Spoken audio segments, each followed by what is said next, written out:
I mean, I know there's a lot, but certain things that we haven't been taught that are monumental. All right, so to answer the first question, this war against evil is part of the duality that we have all experienced for the last billions of years. It all began when the one split into two, which is a necessary procedure in order for the one to expand at the highest levels of reality. And that explains why evil is always going to be on the losing side. So the greatest evil that we have been combating, not only as a human race here on planet Earth, but in terms of the greater galactic and cosmic community, is artificial intelligence. Artificial intelligence is at the root of all Luciferianism.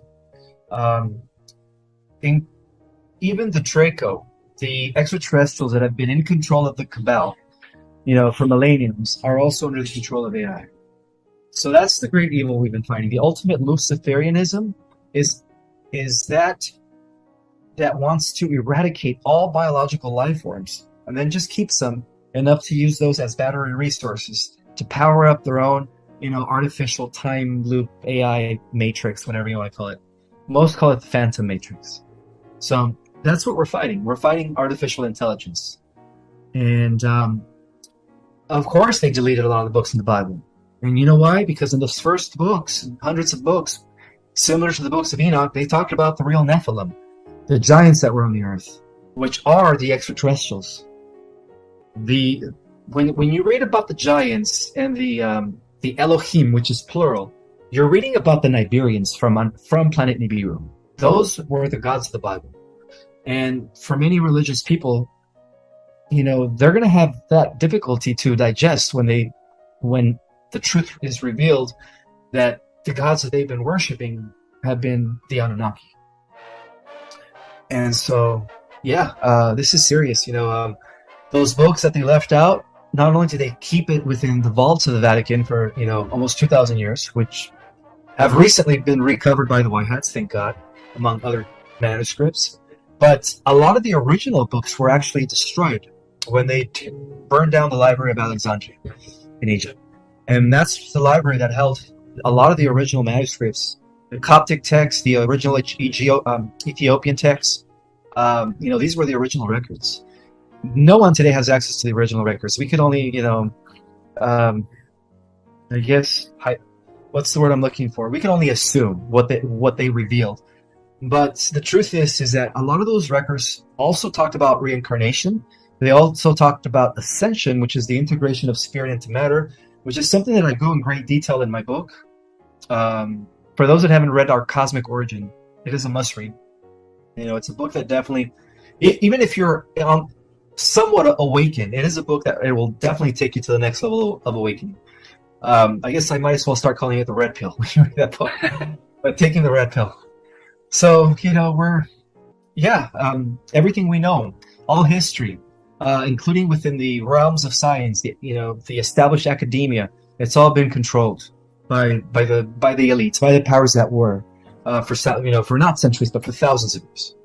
But their time is up, and that's another beautiful reason why we're living in the best times ever, is because due to this transition of ages, these guys only had limited power on the earth. They only had, from the fall of Atlantis when they infiltrated to now, which gave them approximately about 10,000 years. And they failed. And now that they're, being all, wounded up by the good guys in the Earth Alliance, they have nowhere to go. And even their Draco overlords have nowhere to go. They're in hiding. But we know what's going to happen to them when the solar flash takes place. They're all going to be toasted. So, everything's going to come back. Everything is going to be restored. The original, records, the real history of the Earth. In the scientific community, as I speak, there's a huge revolution from a one universe to a multiverse with many dimensions, where quantum science, quantum physics becomes the new, Newtonian mechanics. There's been a huge suppression within the realm of the scientific community. Everything that the quantum physicists have discovered through the different fields of quantum mechanics, right? Superstring theory, M theory, all that stuff is actually telling us, that we are part of a multi-dimensional structure and that there's multiple universes. And most importantly, through those avenues of study, we're also finding out that we could exist here in this dimension, which only occupies a portion of our consciousness, with this avatar, while at the same time simultaneously existing in other dimensions with other portions of our consciousness, occupying different avatars all at the same time. Yeah. And that explains the nature of our multidimensionality. For sure. Well, I've been struggling with, we know linear time is sort of a big part of a simulation, and time doesn't really work that way. But yet, from a 3D perspective, it's really hard to wrap your head around non-linear time. And I've had a few experiences that have just been like a crash course in that very thing. But I don't know. It really makes me wonder when aspects of my consciousness could be operating a body just like I'm operating here in other dimensions, completely autonomous, but very connected. That's a maybe you can explain that a little bit more. I'm certainly still wrapping my head around it. Sure. So according to the quantum study of superposition and the non-local mind, we're actually existing everywhere. We're just not here. We're everywhere and we're everyone at the same time. I know this sounds hard to digest, folks, but this is the true nature of our reality. And this is how we are all one. Different aspects of the one. Different expressions of one universal cosmic intelligence that divides itself into infinite possibilities. Okay, so according to this new field of study, the different aspects of ourselves are still coexisting simultaneously in these other dimensions and in these other universes. So in each and every single universe, you're a slightly different person than you are in this one. And every universe has a slightly different person than that one. It's almost like every infinite probability and possibility exists. And that explains the multiverse. So in these other levels of reality, or these other dimensions or parallel Earths, you have these superpowers. You have these, you're perhaps an immortal, maybe in, your fifth dimensional state of reality, as you are operating a mothership. By the way, a lot of the starseeds down here that are boots on the ground are also existing up there, operating ships. We're commanders. We've been involved in this galactic wars, but now we're also coexisting here on the Earth because we're bringing this Earth into the balance, into the galactic community. So, as we exist in these other dimensions, when we learn how to connect with those aspects of ourselves, all that begins to happen is we begin remembering those abilities. We begin remembering those gifts that we have, those powers. And also our body begins to change. And that's the true meaning of multidimensional integration, which I believe it's going to happen at the solar flash when the ascension takes place. All those different levels of reality are going to collapse. They're going to converge into one solid here and now. And that's what's going to make us, superhuman. I'm going to put Lily inside. My dog is over here, and it's like 94 degrees. She's painting. Come on, Dad. Excuse me for just a second. So while he does that, I know that there's a few things going on that might need some clarification that you wanted to address. So please feel free to touch base with those. Okay, so before I express that, let me just leave this with a final thought regarding what we were talking about. Please. So, according to the new science, our mind isn't in this body. It isn't in this skull. Our mind is a field. It is a field that is everywhere in the entire cosmos, and it's everywhere at once. So that also validates the idea that we are everywhere and that we are everyone. There's a movie that just came out recently. I think it's called Everywhere and Everyone. Yes. It's a typical Chinese family. It's a typical Chinese family. And the husband of this Chinese lady pops from an alternative universe where she has these abilities, right? With, martial arts, superpowers, and stuff like that. And he tells her, hey, listen, the multiverse, the multiverse is at stake. It's under threat. We need you. And that movie is telling us the truth about how we really exist as multidimensional beings. So I haven't seen it yet. I've seen the previews. I really want to watch it. Another movie that gives more confirmation on our multidimensional existence and how there's different versions of ourselves that exist in parallel universes that occupy another percentage of our consciousness is the the movie Doctor Strange. There we go. Both of them talk about, sorry about that. My dog just came to the scene. As you're putting your dog away, my dog just came to the playground. So don't mind the her collar. She's got her tag and everything, and when she walks, you hear her collar move up and down. No worries. Okay. So yeah, I just wanted to also end that with that regarding Doctor Strange is when is that film from? I think it's put together by Marvel. It's the last couple of years. Yeah. Okay. Yeah, Loki, also a Marvel product, I think was kind of interesting. I think it's Loki, the Norse god of mischief. That whole story, there was a series, and it was really interesting how they went through how he, how he found himself in different moments in time. Like he was sort of sussing out this experience, in ways that are probably familiar to us. But that sounds accurate too. Yeah. Oh, very. Yeah. If you haven't seen it, watch it. You'll get a real kick out of it, I think. For sure. It's funny how they just drop this stuff right at our feet. Right. Oh, we did? Well, that's good. See, I'm glad that they're making movies like this. Now, these are the movies that we're going to be creating in the new Earth, in the fifth dimensional reality. You see, a lot of people ask me, are we still going to have the music industry? Are we still going to have acting and draw? And I'm like, yes, but it's all going to be based on spiritual evolution. It's not going to be negative stuff, fear-mongering. It's all going to be for purposes of spiritual education. And that's what the new industry is going to be. People are still going to play piano. People are still going to have a gift of the voice. People are still going to play music with instruments. It's just going to be different. It's going to be so much better. Okay, so I would like to address a statement that I said about a few weeks ago regarding Elena Denon. Now, I'm just going to correct myself. It's not that her body is dead. Her body is still her body. It's just that her soul was replaced by something else. She has been taken over by a dark entity by the name of Enki. Enki is actually Lucifer in the Bible. Enki is what we call the Draco Anunnaki that comes from the royal blood of Draco star system in the Thuban area of Orion. His mother is the dragon queen known as Dramin. Dramin has been the ruler of the Draco Orion Empire, by the way. And so Enki has been doing work for her in secret. So everything we know about Enki has been switched. So even the Sumerian tablets, not to mention Sakurai Sitchin he was aligned with the elites. He was very Kabal. Most people are starting to figure that out now. But, everything we know about Enki has been twisted because of the fact that those records were tampered with. He's actually been at the head of the Cabal. And through his son Marduk, Belial Baal, that's who's been pretty much controlling the situation here on the Earth in regards to the dark forces, while Enki himself has been trying to create a galactic empire within our vicinity of the stars, trying to bring other worlds under his power. So to the galactics, he's known as the cosmic vampire. And he actually he broke the cosmic code. He violated the cosmic codex. He was told that he was not allowed to go to the outskirts of our universe because that's where the AI was doing its thing. They call it restricted area to the galactics.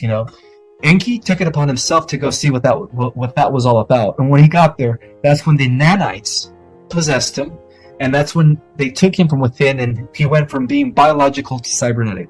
So now that he has returned, he is a cyborg. He is a machine. He's no longer the Enki we used to know, despite of the fact that he was always aligned with the Draco agenda. Okay, so that's the entity that is taken over her.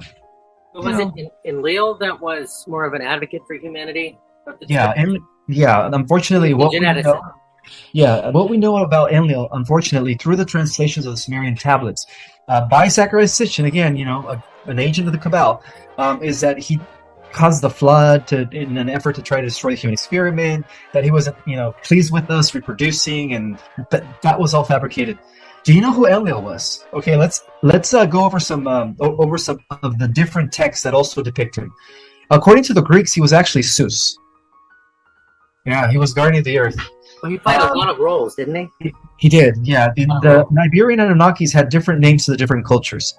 So Enki was Poseidon to the Greeks. Enlil was Zeus. And that explains why, Enki was able to take Africa and the seas, and then Enlil was given the whole region of the Middle East, Mediterranean, peninsula, what we call then Mesopotamia. All that region was given to Enlil. During the time where Enlil held the title of the Anunnaki of the 50, which means he was Earth Lord, That was exactly around the time that there was peace on the earth. It was a golden age because he protected humans from, weird, monstrous creatures that would just arise due to, uncontrolled genetic experiment that was being conducted by Enki and his Anunnakis. He also, and through his children, were able to secure and preserve the human race from other worldly entities. So like when we watch the movie Thor, all that stuff is real. In a way, Zeus and the family of the Olympians were the ones that were guardians of the earth during those days. So every time an extraterrestrial threat would come to the earth, just like in the DC movie, right? When, not Doomsday, what's his name? Darkseid, when he came, all the heroes of the old got together, the Atlanteans, the Amazonians, and even the gods put their differences aside to save planet Earth. All that stuff is real, guys. So Zeus was Enlil. So it wasn't until Marduk overthrew the title of the 50 when he used a cloned army that he brewed in the deserted planet Mars during the Atlantean fiasco about 15,000 years ago, right before he destroyed Atlantis. He was brewing a Martian army. It took him about a few thousand years, but at the end of that, he was able to use that to depose his grandfather Anu as the Nibirian commander. And then, of course, Enlil, Zeus, was needed in a different part of the galaxy in order to, bring peace and balance there due to some of the wars that broke out with the Draco in different parts of the galaxy. And then that's when Enki, also did his thing, and he left the scene, and he left his son Marduk, Belial-Bal, the Babylonian god in charge of the earth.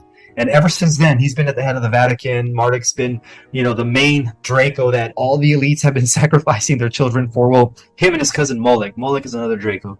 Again, what we call in scriptures fallen angels or demonic forces are the Draco.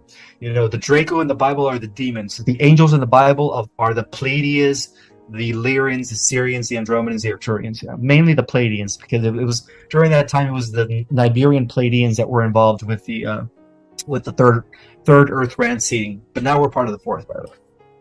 We all started out on Lyra, right? We all started in Lyra, yeah. About 600 million I years got really ago. confused when they were telling me I'm Lyran and then Palladian and Arcturian. I'm like, well, it can't be all of those things. It took me a while to wrap my head around. You could. I guess it does make sense. Yeah. So that's how, I was informed exactly a month ago from the Galactics that Elena Denon is the Trojan horse, that now she's been, taken from within. It's still her body, but it's no longer her soul.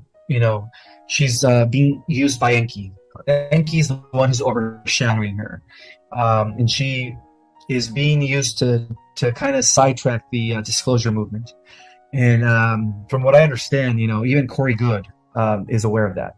And I believe that he's going to be exposing her very, very soon, because he's talked about how there's been some sort of rift in the disclosure community. He's going to drop a huge intel pretty soon, I think, the next week or two, that will reveal what's going on within the disclosure community. Who are the infiltrators, the Trojan horses, and how to be warned of them, so that we don't fall into that trap. You guys know who Corey Good is, right? Yeah. Okay. Yeah. He's also very legit. He's also the real deal. Yeah. Awesome. And so is Megan Rose. Megan Rose is also. Oh, I love she Megan. is just a doll. Yeah, she really. Yeah. She actually has her own ship. She actually has her own ship as well. That makes sense. It's like we do. I sent Joe a video that I just loved so much, because she's just such a pleasure to watch. No matter what kind of mood I'm in a better mood every time I see her. But she got into an argument with Valnek and had to stop the recording. It out. No way, really? Oh god, it was adorable. Yeah, pretty. Well, Valnek is really involved with the Earth Alliance. He's working hand in hand with Thor, Valiant Thor, or another Venetian representative of the Federation. So the Venetians are at the forefront. I mean, I wouldn't be surprised if some of the White Hats are actually Venetians that look humanoid, But yeah, we have a lot of Venetians right now that are assisting us. Well, Nikola Tesla was reportedly Venetian. Yeah, that's true. So, can you explain to people who may not be familiar with it, but how when you get your downloads, how is it you primarily get the information that you've gotten? They come to me like data dumps. It's different than when I'm thinking about something, because I get a tingling. I get a tingling in my body. My ears start ringing, and that's when I'm thinking, okay, I'm about to get a data dump. So if I'm driving, what I do is I just try to relax. I take a few breathers while I'm still paying attention to the road. If I'm at home, I sit and I just kind of await for this data dump. And but yeah, those are the physical symptoms that I feel: ringing, buzzing in the ear, weird tingling going through my body, and then it's just a stream of information comes through, and that's how I was able to write my book, and then of course I did the research to back it up. Wow. That's the feeling. Yeah. I think you're getting more cohesive information than I get. Usually they're laughing at me because I'm still stuck in this whole linear time paradigm. That was kind of what really accelerated the communication that I've had is, I would ask about dates and time, and I would hear laughter. They just laugh at me. Finally, I put it together like, oh, yeah, they're outside of linear time. These are ridiculous questions. I need to stop doing that. I did. Do you know why they laugh at you when you try to get an answer to like time frames in the particular date or time? Because it from their perspective, there is no time. It's already right. The solar flash already took place. It took me a minute to figure that out. Yeah. All the laughter really was the way I figured it out. To get a whole sense of humor, that's for sure. Yeah. Well, learning from you has helped me understand my buddy a little bit more because I'm kind of new to all this, and I'm just like, what is he talking about? Yeah, it's not something you want to talk about with Joe's a real trusted friend. I'm saying this now on the entire internet, but I don't really generally speak about this sort of thing. But I figure in present company, when has there ever been a more appropriate time to have this conversation? Well, I had some questions that a gal had left. I believe, her name is Christine K. She left on one of Nicholas's on the comments, and I'll read them. Hopefully, they're easy to answer. The first one is: so many say this reality is an illusion, or even just a game. But how can that be if these times are so cosmically important? Does that resonate with you? Yes. So it's true. The spiritual masters of the East have always known that, as well as the Western mystics. They've always known that this was some sort of a fabricated reality. That it wasn't the original reality. And I believe that even Plato did an analogy to compare the difference. He used the allegory of the shadows in the caves. When they took a group of people and from birth they were forced to live in a cave, and all they saw as they matured was the shadows. And one day, one guy decided to explore beyond the cave. So he decided to climb out of the cave, and then he looked out of the hole and he saw trees and he saw grass and he saw a whole new different world. And it was hard for him to digest that because his reality has always been shadows, right? The reflection of them that was casted. So that's an analogy to describe that we are actually living like those people in the cave. But the true reality is different. It is eternal. We're also experiencing mortality. And one of the things that I talk about in my book is that by nature, we are already immortal because we are spirit light beings. So our origin is infinite. We are all part of Prime Creator Source. So to answer the question, yes, this is what the Easterns call Maya, which is an illusion. This is what, through science and through movies, we can now identify this as a form of a matrix. But bear in mind that also every dimension is a simulation. But as we go up in dimensions, the simulations become less denser and more better to the point where the polarity is not as extreme. And the reason the simulations are being used is that so that we could, it's almost like a school ground for us souls. When we come from Prime Creator Source, he allows us to explore these different levels of reality with different avatars at different rates of consciousness or different levels of consciousness, because that's how we grow. That's how we grow. So each dimension, as we go higher, becomes better and better. The only thing that is pure base reality are the realms of eternity. Other than that, everything is just an emanation from that pure consciousness that has always existed. Generally, when I'm asked a similar question, I talk about perception. We're so limited. We can only see so many frequencies. We can only hear so many frequencies.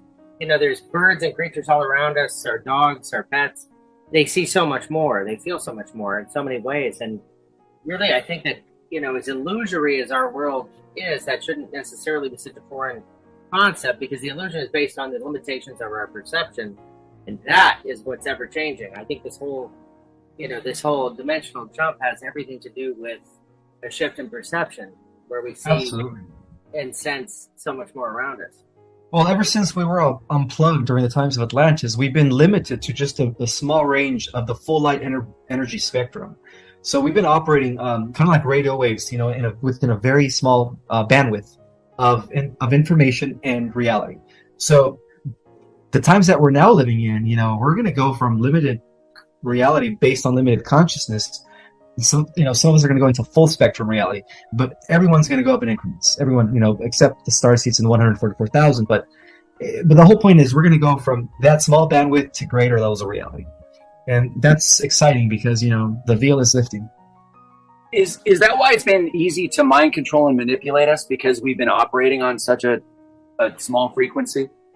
Yeah, because everybody's on the what is known as the beta wavelength, which is the level of consciousness where everybody could be programmed, hypnotized, with subliminal messages from what they're watching on TV. If they hear a pop star song, there's always a way to reach their subconscious mind by being in that very low state of a frequency or consciousness frequency. So that is a very primitive level of consciousness. It is when we go beyond that into the alpha, beta and delta waves where we can no longer be programmable. At that point we are. I guess that's the goal of everyone. It's to reach those levels of consciousness, and then when we do, we also reach those levels of reality.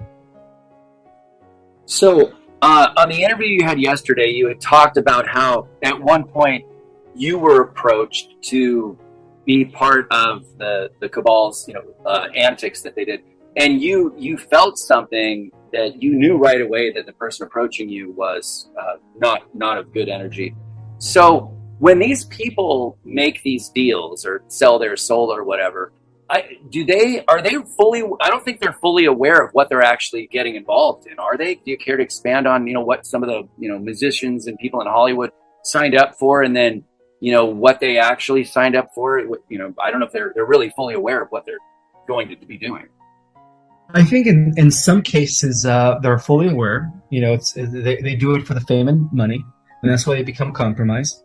In other cases, they become overshadowed and overpowered mentally. In other words, they're under a hypnotic state of conscious awareness, where they're not aware of themselves. They're actually just taking orders from the other person's consciousness.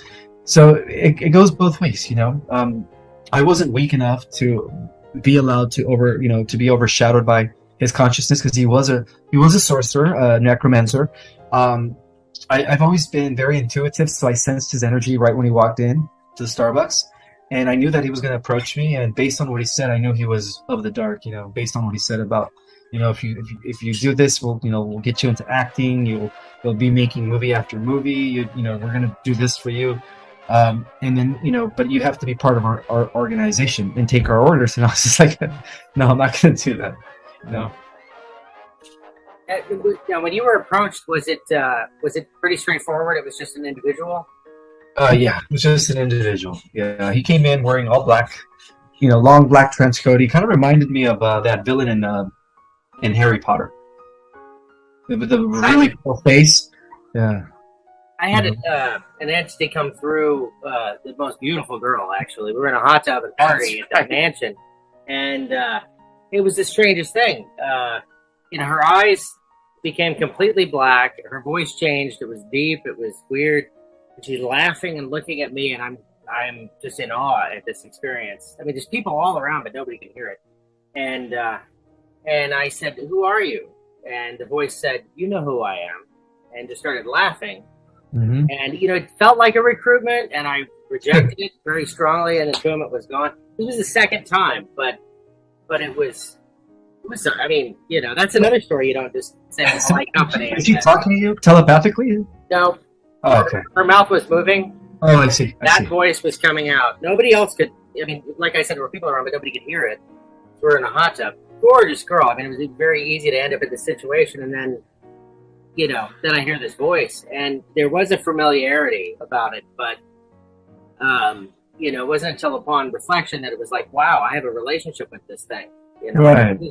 this isn't the first time I've encountered this thing, and it's having fun with me.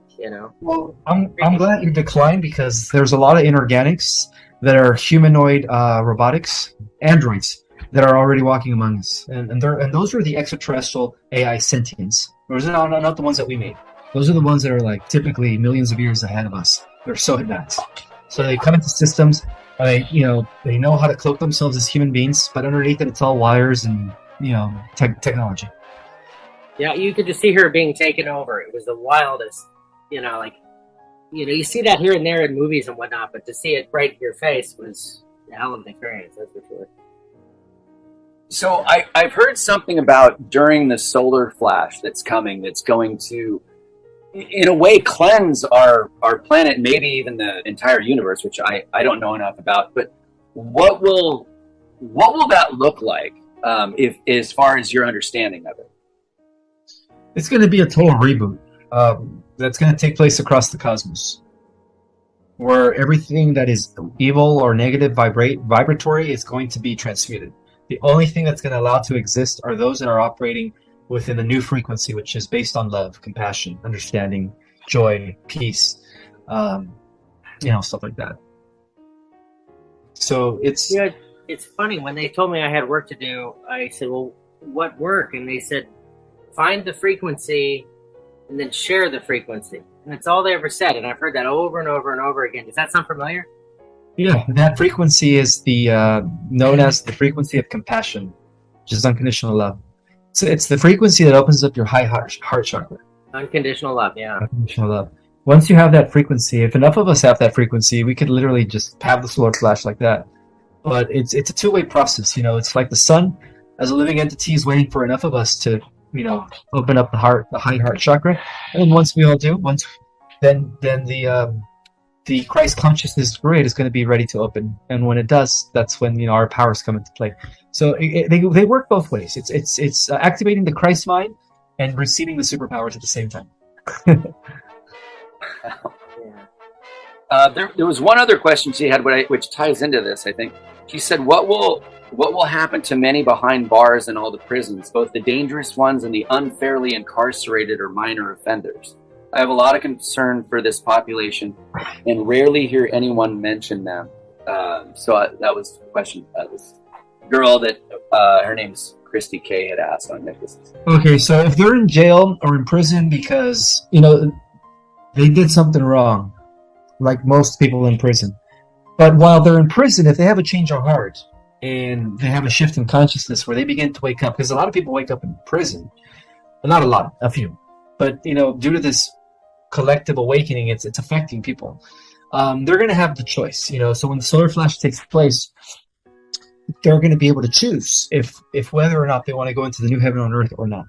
So that's going to be an individual choice based on their change of consciousness and perception about life, and of course, change of heart as well. So would that be applicable? I mean, that sounds like it's applicable to anybody that's and so what are if someone's done certain things, and I've heard this over and over, which a lot of people may not understand, that human trafficking is 3 times as profitable as the NFL. There's a movie that's coming out called The Sound of Freedom, which we've been anticipating coming out for over a year, a couple of years now. We're not sure when it's coming out, but are there certain people where they're just not there's maybe no hope for them? But other people, if they're willing to look at what they've done and take on either Christ or going the route into helping humanity, what is there something that is a divider in that? Like some people just are not going to make it based on the evil acts that they've done. Well, if they haven't repented, if they're not sorry for what they did, then no, they're not going to make the positive timeline. But it doesn't mean that they're never going to make the ascension, because some of these people are going to be reincarnated in another third dimensional like Earth that's still going through a dark period, in order to relearn the same lessons, to hopefully have an opportunity to ascend when that world goes through its own ascension. So the way I see it is that Prime Creator Source wants no soul left behind, including those that are going to the transhumanist agenda. At the end of the millennium, we will have the ability to liberate those, and then of course the only thing that we will be compelled to destroy would be the sentient AI, because that thing has no soul. Yeah, I was kind of shocked when they told me about how many people were without souls, that there was so many people. And then I started asking specific questions, and I was kind of shocked because these are people I interact with on a regular basis, and they're seemingly unaware of that fact. But yeah, on some level, it totally makes sense. What do you have to say as far as all the folks that are, I mean, the soulless folks, I suppose? I would say it's almost 1/3 of the population. It's pretty profound. Really? That's a lot Yeah. of people. Yeah, only a little less than 5 billion have souls.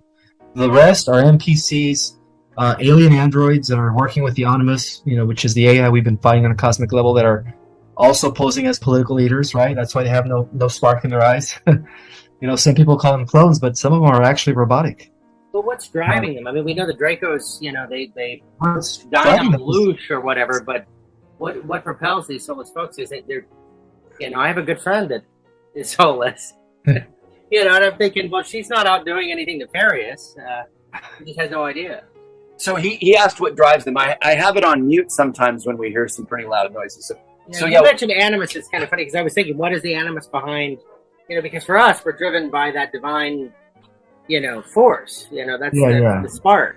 And right. They feed off of humans as battery resources. That's where they get their energy input from. Even those that aren't aware of it. No, because get this: each cell in our body generates the potential of 1.14 billion volts of electrical power, input and output power. In other words, when you combine that with, or times that with, trillions of cells, that's like a lot of electrical input. And so they have the technology to harness that. If we were to harness our own electrical input in our bodies, our electrical field, we would be like able to do things that others would consider supernatural. Stop time, bend matter at will, defy gravity, generate electromagnetism through our bodies like Zeus did, and Thor. We would be doing all that. Have you had a few of those experiences? Once I did have an experience where I felt like I was actually meditating at a restaurant, Mimi's, and I felt like a current of light, like my body just stopped being human and I became something else. And I just felt this stream of energy, like I was a current of energy, like going, like I didn't feel myself as a person. I was just a current of energy that had no limit. And it was a weird experience, but I was able to snap out of it because it felt really good. I don't know if you guys have ever felt like a current of energy, but it is the best feeling in the world. But I came back to being human, or being back to being the solid physical person.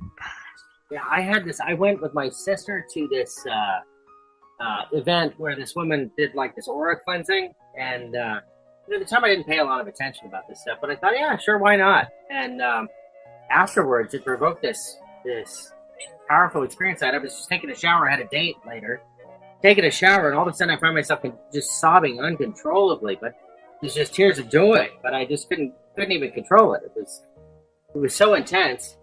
Pulled myself together, went on the date. I'm at the bar. I'm talking to her, and I noticed that the fact that I was really listening to her allowed her to really flow.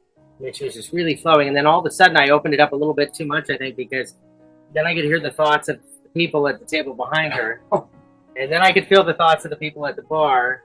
And then pretty soon I was hearing everyone all at once. But somehow when this kind of thing happens, everything slows down and it all makes sense in that moment. And boy, it came with a high. I felt like a mountain. I mean, it was just this incredible soaring feeling, and it came and it went. And, I've had that a couple of times in my life. One time I was in New Orleans and, we hadn't had a drop to drink. There was no hallucinogens or anything for anyone who wondered, because it's perfect. Yeah. But, I'm walking through Pirates Alley and all of a sudden the world around me completely changed. And I stood there for a moment and I saw everything that had ever taken place throughout time right there. I saw everything from like prehistoric looking times and the swamp and nothing developed, and then horses and buggies and all of this stuff all at once. And I think for my friends that were with me, they were kind of wondering, well, why did he just stop?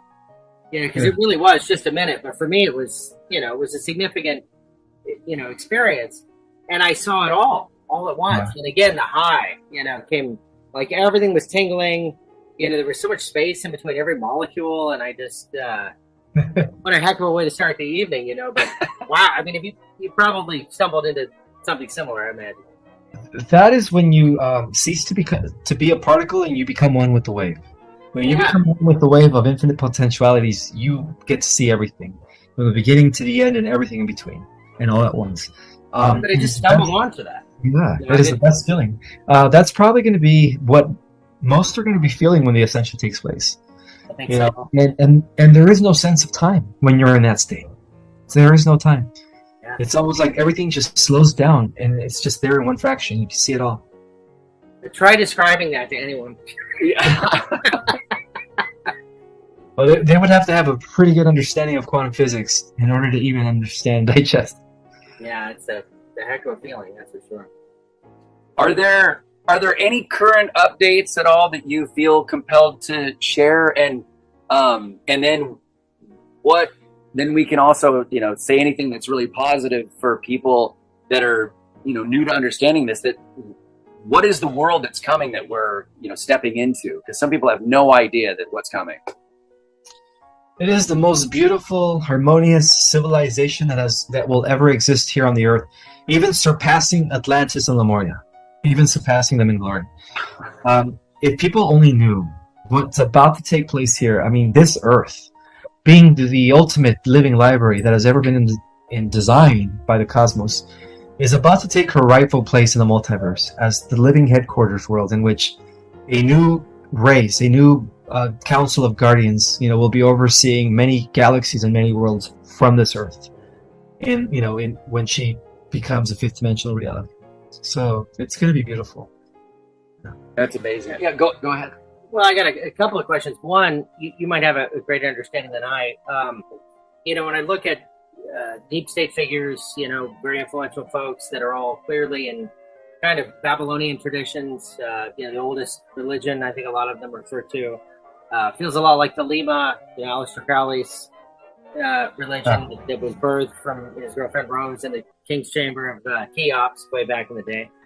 And boy, talk about influence! That guy's the most influential person, you know. Well, he was getting information from the Greys, the Nabu, the Zetas, and his lamb that he spoke to. I think that gave him a lot of that information. Exactly, that's how he was able to get a lot of his information. Say that again. There was a lot of ancient Egyptian tradition in the Book of the Law that he wrote, and you know, and that was the whole "do as thou wilt." You know, was born out of that volume. But I'm just wondering, you know, they claim to, you know, to have affection for or worship Moloch, Baal, which is effectively Saturn. Both of those entities are kind of the same. And Marduk, the son of Enki, is also Belial. Right. Yeah. So it just makes me wonder. Is it correct to call it Thelema, or is it well beyond Thelema? They clearly tapped in, and we know it works. It just works at great sacrifice, and I don't think they have that part figured out. Right. I think it's beyond Thelema. Yeah. Yeah. Yeah. I mean, it demands sacrifice, which is, to me, like, you know, as generators with souls, we don't rely on external energy, but if you do, then it would make sense that, you know, human sacrifice and these types of just horrific traditions are just. Well, that's how the elites were able to appease their masters, their off-world masters. It's through the sacrifice, because that's how their masters would feed. Well, they're still doing it, aren't they? Not anymore. No. No. Oh no, not within the last few years. In fact, Marduk was recently arrested. He was forced to step down. He was actually the one in charge of the Dark Fleet and the Interplanetary Corporate Conglomerate. Oh yeah, these breakaway groups that are associated with the Dark elites, controlled by Marduk himself. Yeah, but he was recently asked to step down by the Federation and the Alliance. The super soldiers of the Alliance made this happen. Yeah, the super soldiers are the heroes of the multiverse, and they're here on the Earth. You know, a lot of star seeds were used as super soldiers. Now you participate. You have memories of being a participant in the Super Soldier program.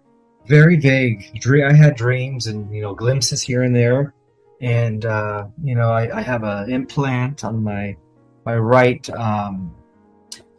What is that called? Right above my foot, my right ankle, and then I've had that like missing time about three different times when I was like from 15 to 18, and that's around the years that they take you. Or it's I ended up in the street walking, forgetting how did I get there? Am I coming from school or house? Like whoa, it was weird. Like what am I doing here? What did I do before getting here? Like that's missing time. I've had that happen 3 times. They told me I have 3 implants, but they said not to worry. They're all good. That's what they told me too. Yeah, because I was part of an off-world group that was a little bit more advanced than Sword Warden. See, Sword Warden worked in had, how do I say, there was different divisions, right? You had those that protected the solar system, those that protected not only our solar system but the entire galaxy, and then you had those that patrolled and protected other galaxies, and other universes. So I was part of that. Yeah, when I explore things like, I'm a very, very peaceful person. Always have been my whole life. Not violent, but I'm very comfortable with violence. In a lot of ways. I was wondering where that came from. Like maybe that was part of a super soldier kind of program or something. They said no, I wasn't a super soldier, but yes, I was at war, and there was some laughter there. So maybe I'm still at war. I don't know, but it was primarily focused on the Draco. Yeah. I do have, I've always, since I was a kid, I haven't had very many acute fears, but snakes are one of them, and always have been. And, almost like an irrational fear. It just really gets me. And I started to get some flashes of some combat with some much, much bigger snakes, so to speak. Yeah. Oh, yeah. As a kid, I was afraid of the dark. I knew that once they closed the door and there was darkness in the room, I felt like a portal would open. Yeah, I mean, do you have any of that? Do you get flashes of combat? Do you get any of? I do. I get flashes of fighting these hideous-looking ETs. Some of them are like 15, 20 feet tall. Some of them look like big gaseous blobs. And then, of course, a lot of the black spiders. The black spiders have definitely been used by the AI to just suck the life energy out of planets. They come in and they literally within days they suck up the life force of an entire planet. So yeah, we had to take down tons of those. Yeah, and, I think just killed by a lot of those things.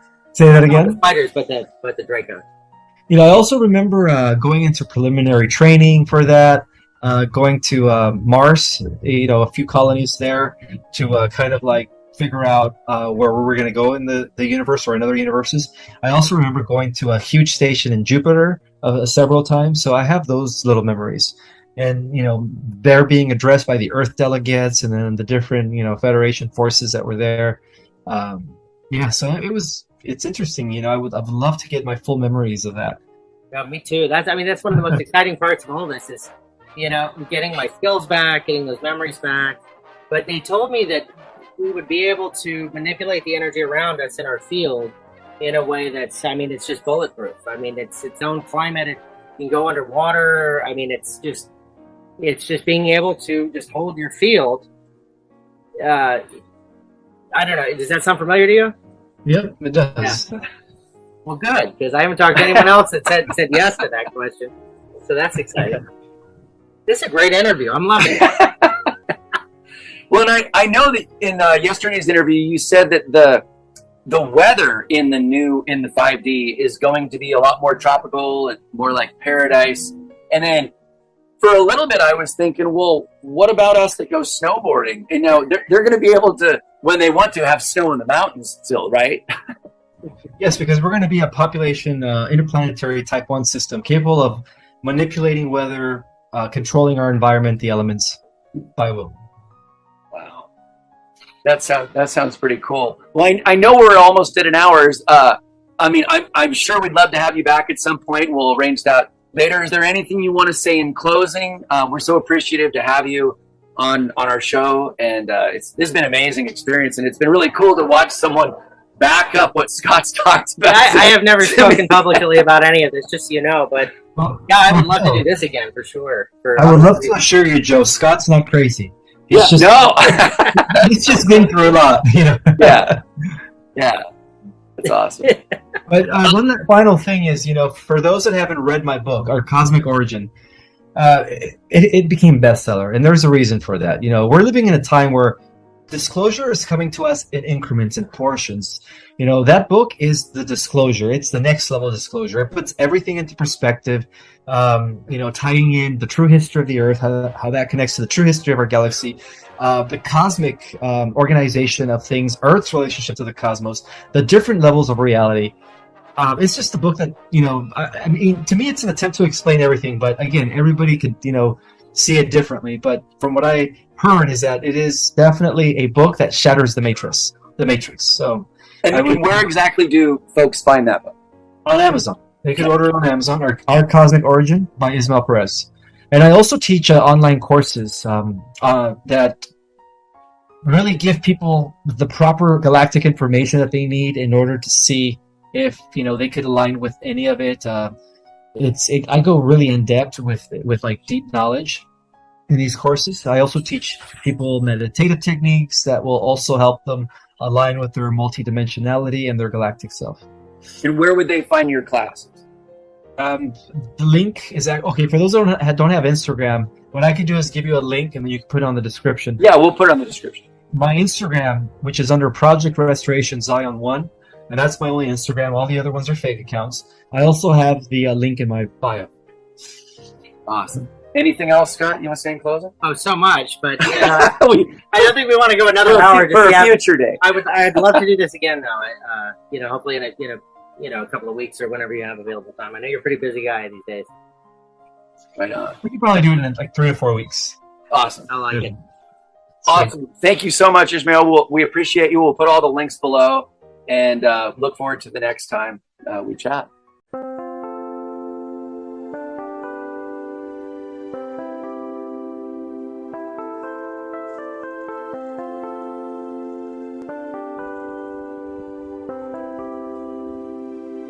Chẳng được quên khi cơn mưa đêm lại về.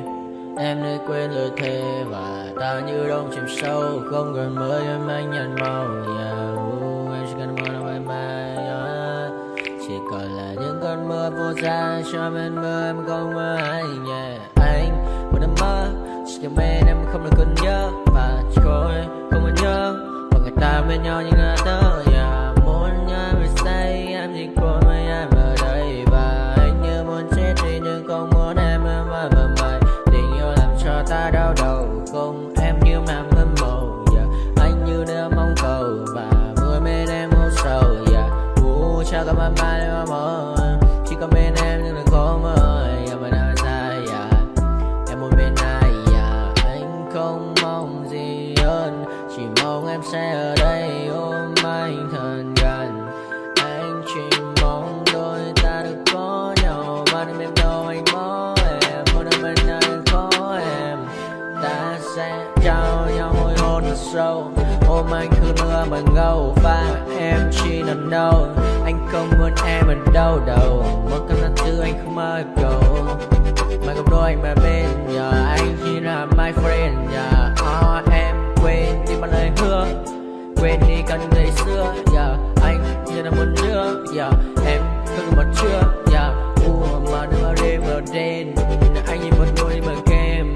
Không như là ba trên thêm. Cho em nhiều hơn như là game. Chỉ cần là mưa thôi. Em chỉ cần là mưa thôi. Còn ai sẽ là nắng rồi.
nightmares in my head, I fear that the thoughts build up until I can't hear, that my mind fills up into a creature, and it haunts me somewhere much deeper. Anxiety, filling up every space, no privacy. And silently, it could build and build until you finally see, whoa, it's taking over, damn no closure, moving closer. No exposure, I just wanna be a loner. Some can't stay sober, looking over all their shoulders, like moving boulders just to get out of the home. It sucks, I've had enough, I don't wanna feel the stuck under the rug, all my problems that I shove. I got nightmares in my head, I fear that the thoughts build up until I can't hear, that my mind fills up into a creature, and it haunts me somewhere much deeper. I got nightmares in my head, I fear that the thoughts build up until I can't hear, that my mind fills up into a creature, and it haunts me somewhere much deeper. I've been feeling weird, I can't seem to focus good enough, nothing's really clear, sometimes it could be a little tough. I just need to feel like the end's in sight for me, but let's be really real, anxiety can foggy all this stuff. I've been feeling weird, I can't seem to focus good enough, nothing's really clear, sometimes it could be a little tough. I just need to feel like the end's in sight for me, but let's be really real, anxiety can foggy all this stuff. It sucks when you finally feel like giving up. Oh God, no luck, everything feels like you're sticky stuck. I'm lost, handcuffed to the bed where I sleep, don't give a fuck. Can't stop, unplug, feeling overwhelmed, I think I've had enough. Gotta find a way to get some energy, gotta find someone who's a good friend of me. I need purpose to make it all worth it, I'm still searching and I'm still learning. I want a life that's filled with memories, not a life with regret and frenemies. I need focus to keep me from hopeless psychosis if I keep moping. I got nightmares in my head, I fear.